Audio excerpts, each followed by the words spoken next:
Okay, so let's talk about masculinity. This is something that I've thought about for a very long time.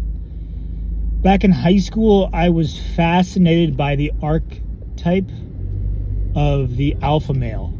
Just the idea of what that was and how to be one, quite frankly. Because I remember there was this kid in high school, I say kid because we were kids at the time, teenagers, who was shorter. Like he was probably like definitely on the shorter end of the spectrum. Yet he was highly respected. He was incredibly confident. He got all the girls, and it didn't really make much sense because he wasn't traditionally attractive. What about this guy made him the alpha, right? And then over the past few years, just learning more about masculinity and these different archetypes, as well as thought process, psychology, I've come to realize that it's not about stature. It's often about confidence and frame. When I say frame, I mean the way in which you look at the world. And so it's like your beliefs are externalized through how you see things, your perception of things. And I'm still working with that idea of frame. But what you can do is, if you see a certain thing, you see things a certain way, you can impose that will onto reality. Like, this is how things go in my reality. If you want to be part of it, you come into my frame. You are a guest in my reality. That is the thought process behind that. And cultivating a strong masculine frame, therefore means you have masculine energy. Masculine energy and feminine energy we all have. So every masculine man has feminine energy. I used to think of the alpha male, the masculine types, as the Navy SEALs, the cowboys, like those kind of machismo symbols of masculinity. They call them like the Marlboro Men era of masculinity. And masculinity has evolved over time. However, I would argue that there are some core tenets and core principles that stay the same throughout history. And one of the problems in modern society is that media has been weaponized in order to make men weaker. So when you think about all the things that act as deterrents for men, what's attacked the most is testosterone, I would say. I mean, if you think about the modern diet, and I'm not just talking about food diets, which are atrocious, but also, media diets of porn, Netflix, video games. And I'm not saying any of these things in and of themselves are bad, with the exception of perhaps porn. But when you add them all together, as well as a shit diet, little exercise, your testosterone levels as a man are rapidly depleted. And testosterone is the fuel, the energy, the driving force behind making positive change in your life. So with testosterone levels at historic lows, it becomes very challenging for men to rise to the frame of old, to the motivation of old. When I say old, when I say traditional masculinity, look at films like Braveheart or Troy, or not even the films, but the historical events that these films are based off of. How many times throughout history have men really had a purpose and a mission and a drive? And I'm not saying that it was all peaceful, because it definitely wasn't. There was a ton of wars. Men have also been guilty of a lot of terrible things, but also a lot of good things. And so it's the yin and the yang.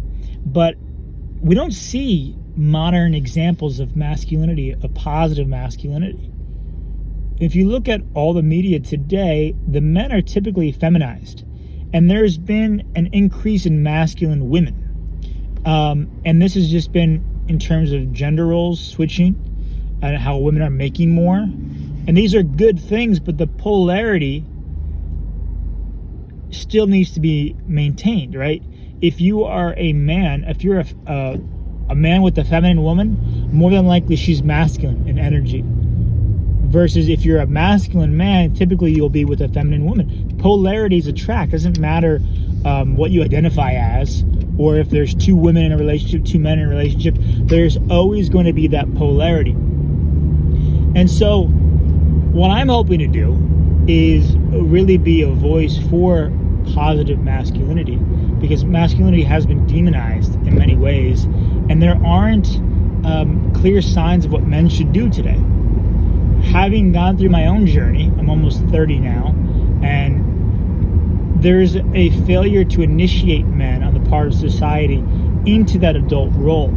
It's kind of like perpetual Peter Pan syndrome, where a boy doesn't have that ceremonial bridge to manhood.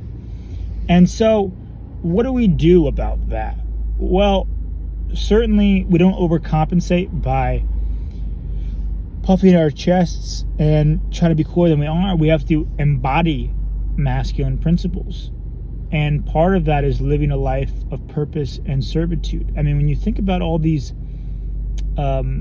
historical movements throughout time, there's always been like an order of men or group of men who rallied around an idea and made it happen.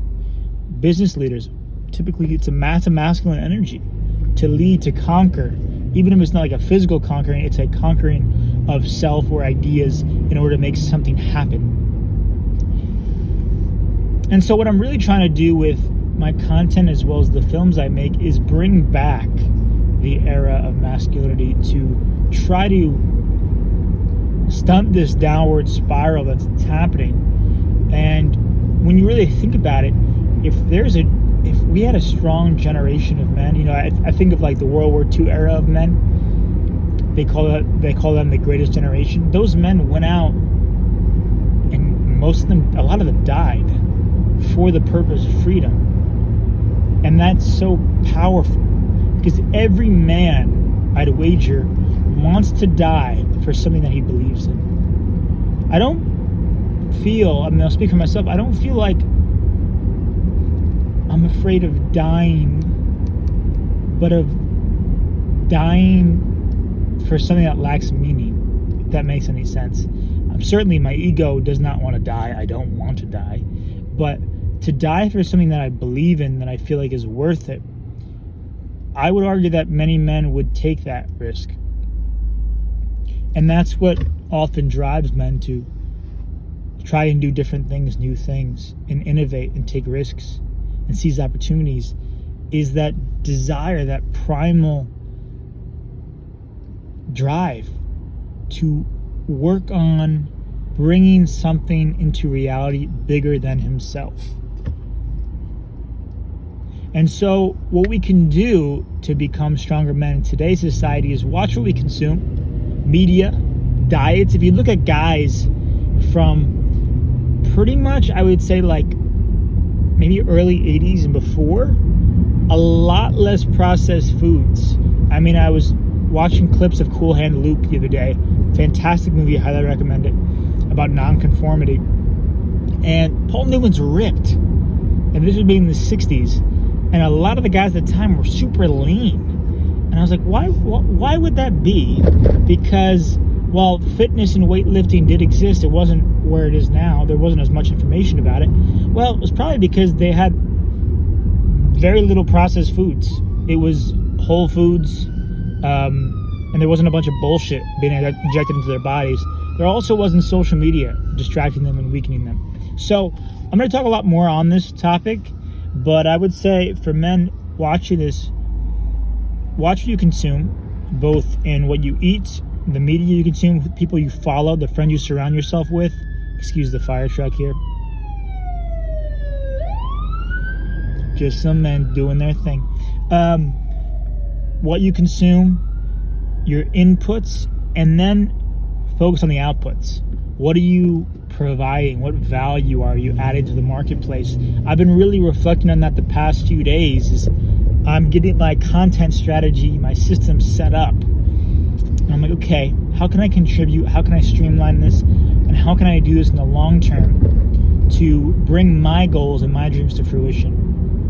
And those dreams, that purpose, I made a video on it, my life's work, can help a lot of people and will help a lot of people. So think about that, reflect on that. Let me know in the comments how your journey, whether it's towards a purpose or bettering yourself, has been. I'd love to hear about it.